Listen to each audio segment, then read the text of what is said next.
अस्सलामु अलैकुम वरहमतुल्लाहि वबरकातुहू। अल्हम्दुलिल्लाहि कफ़ा व सलामुन अला इबादिहिल्लज़ीना इस्तफ़ा, अम्मा बाद। मोहतरम नाज़रीन किराम, एक अहम टॉपिक लेकर आप लोगों के सामने हाजिर हूं, कुरान पर एतराज। आज एक आयत की तशरीह आपके सामने रखनी है। सुप्रीम कोर्ट में एक पटिशन दाखिल की गई है, PIL दाखिल की गई है वसीम रिजवी की तरफ से, जो शिया वक्फ बोर्ड के एक्स चेयरमैन है।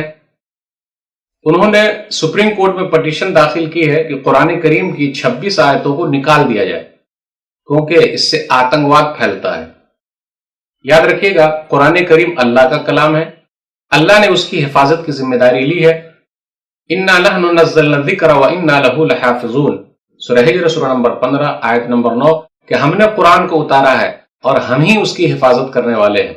तो अल्लाह ताला हिफाजत करेंगे। अब देखिए सुप्रीम कोर्ट में क्या फैसला होता है वो एक अलग बात है। क्या पूरी दुनिया के हाफिजों के दिलों से कुरान करीम की उन 26 आयतों को निकाला जा सकता है? असल में वसीम रिजवी ने 3 खुलफा के बारे में कहा है, अबू बकर सिद्दीक रज़ियल्लाहु ताला अन्हु, उमर फारूक रज़ियल्लाहु ताला अन्हु, उस्मान गनी रज़ियल्लाहु ताला अन्हु, कि इन तीनों ने दाखिल किया है। अली रज़ियल्लाहु ताला अन्हु का नाम नहीं लिया।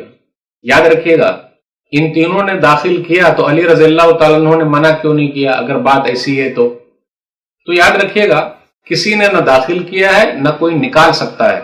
जो कोई भी कुरान करीम से इन आयतों को निकालेगा वो इस्लाम से निकल गया। नबी सल्लल्लाहु अलैहि वसल्लम को भी इख्तियार हासिल नहीं है कि अपनी तरफ से कोई चीज कुरान के अंदर दाखिल कर दे। तो जब नबी सल्लल्लाहु अलैहि वसल्लम को इख्तियार नहीं है तो क्या खुलफा को इख्तियार है? दूसरे मुसलमानों को इख्तियार है, राइट हासिल है? जी बिल्कुल नहीं। सूरह हक़ का सूरा नंबर 69 आयत नंबर 44 से आयत नंबर 47 तक देखिए।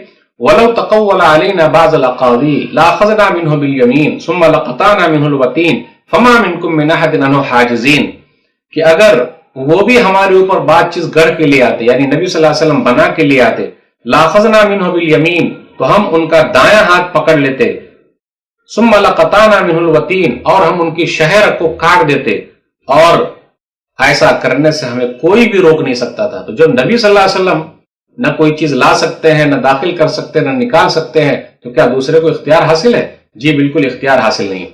ये जो जिहाद की आयतें हैं वो जिहाद फी सबीलिल्लाह है। इस्लामी हुकूमत को यह हक हासिल है और वो सामने मैदान के अंदर होता है। नबी सल्लल्लाहु अलैहि वसल्लम के साथ तो अली रज़ियल्लाहु ताला अन्हु भी जिहाद पर गए हैं, गज़वे बद्र है, गज़वे उहद है और दूसरे जो गज़वात हैं, तो अब क्या कहिएगा।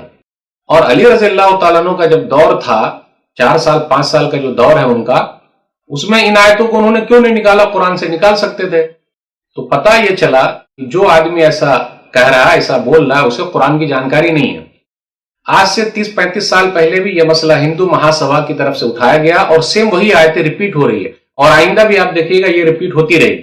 कुरान करीम एक ऐसी किताब है जिसमें जर्रा बराबर कोई शक नहीं। ज़ालिकल किताबु ला रैब फीह, सूरह बकरा सूरह नंबर 2 आयत नंबर 2, ये एक ऐसी किताब है जिसमें जर्रा बराबर कोई शक नहीं है। नबी सल्लल्लाहु अलैहि वसल्लम के जमाने में भी कुरान करीम लिखा गया है।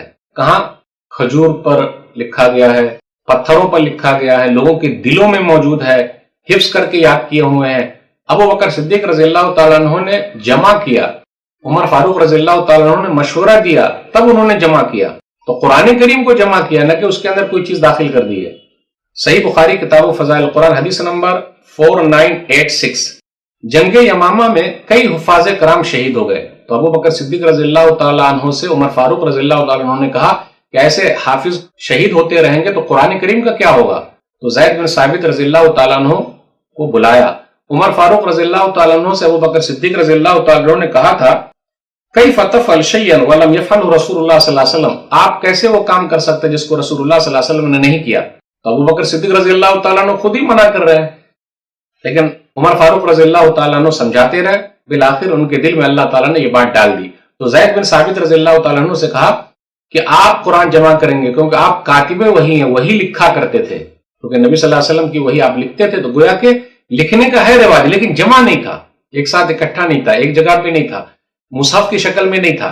तो अबू बकर सिद्दीक रज़ियल्लाहु ताला अन्हु ने जमा किया है, एक साथ जमा कर दिया है, कोई चीज उसके अंदर दाखिल नहीं की है। उमर फारूक रज़ियल्लाहु ताला अन्हु के दौर में कुरान करीम पर कुछ काम नहीं हुआ। उस्मान गनी रज़ियल्लाहु ताला अन्हु का दौर आया, सही बुखारी किताब फ़ज़ाइल कुरान हदीस नंबर 4987, تو آذربائیجان اور آرمینیا کی جنگ تھی، مجاہدین وہاں موجود ہیں، قرآن کی بھی تلاوت کر رہے ہیں، تو کیا ہوا؟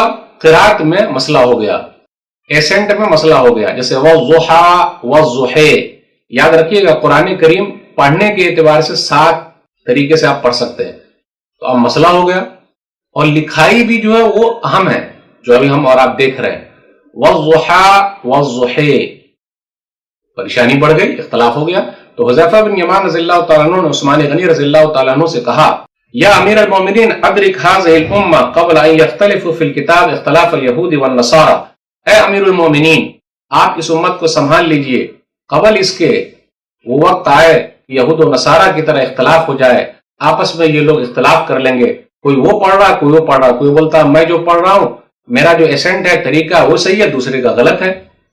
عثمان غنی رضی اللہ تعالیٰ عنہ نے وہ قرآن جو ہے منگوایا کہاں سے؟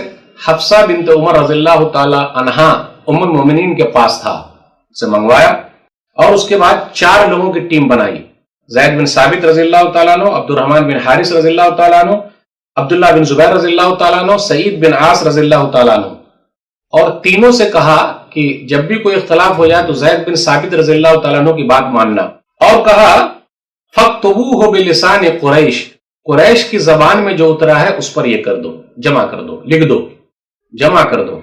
تو یاد رکھیے گا ابھی جو وَالضُّحَىٰ وَالضُّحَىٰ یہ لکھائی کی بھی اعتبار سے قریش کی زبان میں ہے، اور پڑھنے کے اعتبار سے بھی اس کو ویسا لکھا جائے گا اور ویسے پڑھا جائے گا، تو کہاں ہے؟ تو انہوں نے داخل کر دیا، نکال دیا، تو یہ بیچارے ان لوگوں کو معلوم ہی نہیں، یا پھر مطلب ہی نہیں سمجھتے، عربی سیکھ لیں۔ اب ایک فائدہ یہ بھی ہوا کہ ماشاءاللہ لوگ قرآن کو پڑھیں گے، قرآن کا پیغام اور لوگوں تک جائے گا، تو گھبرانے کی ضرورت نہیں، توڑ پھوڑ کرنے کی ضرورت نہیں، قانون کو ہاتھ میں لینے کی ضرورت نہیں، صبر سے کام لیجئے، مسئلہ حل ہوگا۔ اور میں آپ سب سے اپیل کرتا ہوں قرآن کریم کو خود پڑھیے، ان 26 آیتوں کو پڑھیے، اس کا ترجمہ پڑھیے، آگے پیچھے دیکھیے، آرام سے آپ